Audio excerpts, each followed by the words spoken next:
parliamo di te. Mm-hmm. Diciamo che intorno a te, da quando hai fatto il Festival di Sanremo, tutto è cambiato. Tu invece rimani fedele a te stesso e non è facile quando ti travolge un'ondata di fama. Come fai? Allora, intanto non so se ci riesco, insomma, se sarò capace di farlo e lo spero perché è importante, no? Rimanere soprattutto concentrati sulle cose importanti. Per me sono le canzoni, la musica. Ho la fortuna di aver fatto Sanremo dopo anni di concerti, di tentativi, di errori, di cose andate un po' meglio, cose andate un po' peggio. Di sicuro questa cosa ha fatto sì di arrivare su quel palco così importante, pieno di occhi, con sotto alle zampe delle fondamenta un po' più solide per dire ok, faccio il mio e poi no? Al mal che vada continuo a fare quello che faccio da 10 anni e via. Perciò quello è importante. Poi è importante avere intorno degli amici con cui tenersi a vicenda coi piedi per terra. E io per fortuna in provincia di Grosseto, in Maremma, ho trovato ragazzi con cui suono ancora oggi, sono i miei amici, e ci teniamo a vicenda coi piedi per terra, e è importante. Tutte queste cose, insomma. Poi vediamo. Così. Grazie.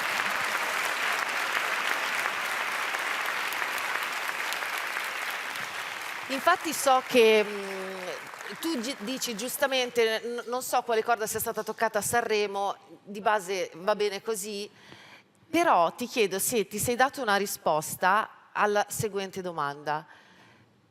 Come ha fatto in questo periodo storico a prevalere così, a vincere così nettamente l'essenza sulla apparenza? Ho preparato anche una metafora per questo, tipo stoner favorito a Laguna Seca del 2008 e poi Vale vince con 13 secondi di distacco. Così.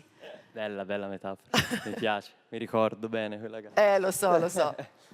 Allora, non te lo so dire, ti dico la verità, anche perché capire, cioè è una cosa che voglio cercare di evitare di fare, quella di capire che cosa può essere funzionato in quel contesto, in quella situazione, perché poi uno tende per forza a cercare di replicarla. Quando sai che una cosa ha funzionato cerchi sempre di rifarla, invece è bene non saperlo e così è meglio, perché poi c'è la tentazione troppo forte di allora marcio su quella cosa lì, no? Cioè ci gioco, invece no. Però è quello, comunque fare ciò che si è, cioè senza tante costruzioni è fondamentale, sennò poi ti tradisci e soprattutto poi non ti ritrovi nei tuoi panni o in quei panni che hai mostrato in quel contesto e fai fatica a fare i conti con quello che hai mostrato di te perché non ti rappresenta e vivi male, cioè proprio così.